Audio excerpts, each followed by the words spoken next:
Kemudian tentang menajamkan pisau, ada beberapa bahan yang baik untuk pisau sembelih. Satu, baja modern. Baja modern ini bikinan pabrik. Baja D2 dari Jerman. Baja SLD Hitachi dari Jepang. Itu memiliki tingkat kekerasan yang tinggi. Bohler K110 dari Indonesia itu kanon katanya. Dan itu setara dengan baja D2 dari Jerman. Ada Vanadis juga. Dan ada yang lainnya. Itu memiliki kekerasan yang tinggi, diasah juga keras, tetapi kalau berhasil ngasahnya, dia memiliki tingkat keruncingan yang sangat maksimal sehingga sangat tajam. Untuk membelah itu gitu. Baja limbah per Jeep Willys. Yang punya Jeep Willys hati-hati. Bar chainsaw, apa itu? Bilah geraji mesin itu, bilahnya. Itu diambil untuk bikin pisau. Laker atau bearing made in Germany, made in Japan, didandake ke tukang pandai. Tapi biasanya tukang pandai minta ongkos lebih karena laker made in Germany, made in Japan ini biasanya apa? Keras, ditutuk ira rampung-rampung mas. Nah, tos iki mas, iki kudu tukon udute kudu punjul iki mas. Cakram, katanya cakram RE King yang bagus. Yang punya RE King hati-hati. Per Delman, per Andong, gergaji tua atau gergaji selendang. Bisa juga penrol. Apa penrol? Pantek rel. Ning udah jugili gitu ya. Oke, bengi-bengi wong mulai pengajian jugili pantek rel nek sepure anjlok piye. Konangan polisi diuber-uber nanti. Yang ada di itu loh, pasar-pasar loak kalau ada penrol jadikan pisau sembelih bagus. Itu tentang baja yang bagus untuk pisau sembelih. Kemudian di sana ada pisau sembelih modern yang memiliki ketajaman standar tapi dia anti karat. Kalau yang tadi itu tidak anti karat. Ya, terutama di daerah-daerah yang dingin itu harus dicek setiap berapa bulan, dicabut, terus disemprot minyak zaitun atau pakai minyak singer untuk pelumas mesin jahit itu, atau oli tapi yang baru, jangan oli tap-tapan weteng itu ngelapin itu rusak nanti mana. Oli yang baru ya, diratakan begitu, kemudian dimasukkan lagi. Ada beberapa merek pisau yang bagus, rata-rata buatan luar negeri. Ada Victorinox dari Swiss, ada pisau herder atau pisau cap garpu, ada logo garpunya gitu, dibuat di kota Solingen, Jerman. Simbah-simbah kita dulu biasanya menyebutnya lading Solingen, padahal Solingen itu bukan mereknya. Solingen itu nama kota tempat pisau itu diproduksi. Gunting Solingen. Kita kalau jalan-jalan ke pasar loak ada gunting made in Solingen, ambil itu barang berkualitas bagus itu. Pinten iki mas, 3.000, bayar 5.000 tak bayarnya mas, saking senengi. Karena gunting bekas, pisau bekas, bagus itu. Kemudian ada merek Fdik dari Jerman, Arcos dari Jerman, Tramontina dari Brazil, ada Tanika juga, ada beberapa merek yang lain. Itu sisi keuntungannya, ketajamannya standar, ngasahnya itu sederhana, anti karat, dan tidak licin karena biasanya gagangnya terbuat dari fibrox, sehingga kalau kena lumuran darah, kena lumuran gajih itu dia tidak licin. Dan kalau kita pakai baja itu untuk nguliti, itu musuhnya gajih itu biasanya nempel terus. Tapi kalau ini pisau-pisau stainless ini untuk ngirisi gajih ya, gajih itu tidak terlalu nempel. Kalaupun nempel digosek sekali sudah hilang lagi. Mengasah pisau setajam silet itu bisa menggunakan sharpener stick ya, seperti stik tongkat kecil itu seperti baja, tinggal dikosek begini. Tapi kalau menggunakan ungkal itu ada triknya. Ungkal itu ada tingkat kehalusannya. Selama ini kita kan ngungkal satu kali tok kan, ngantek kiamat ya ora landep-landep. Apalagi ungkale pakai batu grit yang gritnya kasar, yang biru sama abang, itu kan kasar itu.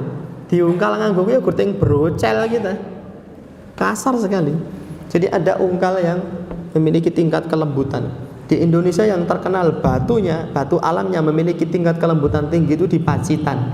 Sehingga batu ungkalnya pun diproduksi di sana, diberi label ya, Nakula, Sadewa dan Bimasena. Nakula, Sadewa itu kita pertama kali ungkal pakai batu gunung biasa, tukon pasar itu. Harganya sekitar 20.000 30. Nek 50.000 jenengan kelarangan itu dihapusi. Pakai itu sudah selesai, terus diungkal pakai batu Nakula. Sama. Di bawah aliran air yang itir-itir atau pakai minyak singer tadi. Ya, dius asa. Naik ke Sadewa, nanti semakin lembut. Kalau sudah Bimasena itu sudah sangat halus. Jadi Nakulose, Sadewa terus Bimoseno. Kalau sudah Bimoseno itu sudah halus dan sudah sangat tajam. Finishingnya pakai kulit sapi jebuk. Ya, kulit sapi yang sudah nggak kepake itu kita lem di atas kayu terus untuk stropping. Fungsinya untuk menghilangkan bur, tai besi. Karena kalau kita ngasah pakai ungkal itu kan ada materi yang tergerus. Badan dari baja yang tergerus itu menimbulkan apa? Bur, telek besi. Itu sangat kecil, mikro sekali. Ya, nggak kelihatan, tetapi itu menghalangi performa dari golok tadi. Itu kita kosek begitu pakai kulit sapi sehingga burnya hilang, maka ketajamannya bisa jos. Bismillah. Lalu tuku Bimoseno yang dia nih Pacitan kono. Ada produk luar negeri dari Cina, goldfish namanya.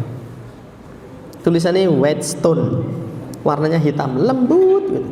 Itu grade-nya mencapai 3.000. Kalau batu-batu gunung itu konon katanya antara 400-600, masih kasar kan? Tapi goldfish itu sudah 2.000 3.000. Bimasena juga begitu, antara 3.000. Jadi sudah halus sekali. Dan ada yang saya ketahui itu paling jos itu dari Jepang. Namanya Kingstone. Biasa dipakai untuk ngasah katana. Orang kita menyebutnya pedang samurai. Itu bisa setajam silat dan sehalus kaca. Jadi golok yang diasah itu yang awalnya burem diasah itu jadi memiliki efek mirror. Bisa buat ngilo begini bisa. Saya ada bawa contohnya, tapi saya bukan bakul, ini koleksi pribadi ya.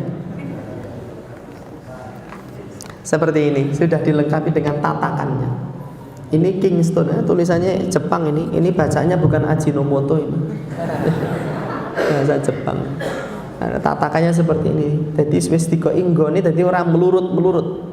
Jadi diasah dulu pakai ungkal biasa, setelah itu Nakulo, Sadewo pakai ini. Terakhir pakai apa? Kulit sapi. Makanya tukang cukur itu kenapa sebelum nyukur godek kok dikosak-kosek. Kenapa? Itu pakai kulit sapi itu supaya ketajamannya tetap terjaga dan naik ketajamannya, baru krik gitu. Benar nggak? Cuma tukang syukur sapi ini mereka nggak mau memberitakan rahasia ini. Ini tak bocorkan rahasia mereka. Paling gue bareng aku diamuk tukang syukur. Seperti itu cara mengasah. Lah kalau saya nggak bisa nyari ungkalin nang Pacitan yo angel, nang Cina yo angel, nang Jepang yo angel, gimana caranya? Bisa menggunakan media amplas. Amplas itu kan juga ada angka-angkanya, benar tidak? Semakin tinggi angkanya semakin halus itu. Ungkal, pakai ungkal biasa, batu gunung. Ya, sampai berhasil. Setelah itu kita beli amplas yang 1.000, 2.000, 3.000. Masing-masing amplas diikatkan di pipa pralon. Ya, kemudian nanti dipakai untuk ngosek golok kita. Ini yang amplas 1.000. Srek. Selesai pindah ke amplas yang 2.000 atau 1.500. Srek. Itu nanti bisa. Terus terakhir pakai kulit tadi. Tapi saya nggak punya kulit. Itu loh jaket kulit itu. Ya dipotong, ditempelkan di atas kayu terus dikosek. Gitu. Atau sepatu kulit. Atau apa? Gesper. Ikat pinggang kulit. Itu seperti ini. Atau misalnya jok, ya. Jok mobilnya kulit, beduk. Kalau cara mengasah pisau, saya ada bawa juga contoh pisau yang tadi saya ceritakan. Ini contoh pisaunya. Ini kemana-mana selalu menemani. Jadi saya itu kok mau balik yang dinding gowo golok ya pencen gaweane golok gitu ya. Ini contoh pisau sembelih. Ini mereknya Herder dari Jerman ini. Panjangnya 30 cm. Ada tulisannya Don Carlos, mereknya kayak kartu remi. Bukan domino ya, Don Carlos. Solingen Jerman. Stainless steel. Ini asahannya seperti ini bentuknya. Ya. Kok ngisor nek kolore aja nyawang kolore gitu. Dhuwure wetok. Kemiringan ketika mengasah itu sekitar 20 derajat. Ini. Di depan di dalam begini sama di luar begini. Di depan di dalam, di luar. Di dalam kan ini. Kalau sudah di dalam terus ganti di luar. Kemiringannya sekitar 20 derajat seperti ini. Kata Pak Dinas Peternakan itu pisau yang standar untuk menyembelih itu ada standarnya namanya SKKNI, Standar Kompetensi Kerja Nasional Indonesia. Kalau helm standarnya SNI, Standar Nasional Indonesia. Kalau golok ada standarnya juga, Standar Kompetensi Kerja Nasional Indonesia. Gimana standarnya? Kalau dipakai untuk ngiris kertas HVS bisa lancar, berarti itu layak. Atau untuk mengerok bulu kaki, ya bulu kumis bisa. Tapi kumis jangan. Ndak wong telogo aku mulih lah ambene do sowel malah bahaya gitu. Jadi nanti bapak-bapak yang menjadi tukang jagal sampai di rumah di pisaunya tuh untuk ngiris kertas bisa lancar apa tidak? Kalau lancar berarti sudah layak, kalau tidak berarti tidak layak dan itu menyakiti sapi dan mesti proses sembelihnya akan berlangsung sangat lama. Saya biasanya kalau nebas kertas ini bisa langsung potol, tapi malam ini saya tidak tahu. Mudah-mudahan potol, kalau nggak potol jangan disurai ya.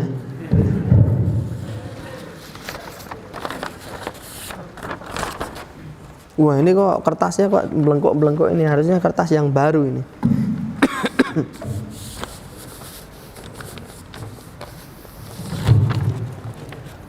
Wah kipas anginnya enggak nyala. Bismillah. Nah, alhamdulillah berhasil sebagaimana biasanya. Jadi kalau pisau standar SKKNI dipakai untuk nebas kertas itu bisa langsung terbelah jadi dua. Bahkan kalau ini kertasnya bagus kita lemparkan ke udara gitu terus dibacok wet gitu terbelah jadi dua tanpa dipegangi. Gitu. Supaya mencapai standar SKKNI ya berarti kita harus memilih baja yang bagus, memilih pisau yang bagus, kemudian mengasahnya dengan maksimal dengan cara-cara yang tadi sudah kita sampaikan. Adapun penyembelihan itu harus dilakukan dengan cepat, tepat, dan akurat. Jangan diwet-wet ngan ketok nyambut gawe. Diwet tidak boleh seperti ngan ketok nyambut gawe gitu. Gimana caranya? Otot leher itu harus meregang dengan sempurna. Harus ditekan moncong sapi itu. Moncong kambing itu. Kalau ada orang menyembelih kambing moncongnya kok tidak begini, malah dingkluk begini, ini sudah salah prosedur dari awal. Sapi juga begitu, begini harus begini ya. Sehingga otot leher itu meregang dengan sempurna, kenceng ini gulu ini kenceng. Kalau sudah kenceng senjatanya tajam, itu bisa dilakukan dengan sangat cepat proses penyembelihan. Tapi kalau tidak ya tidak.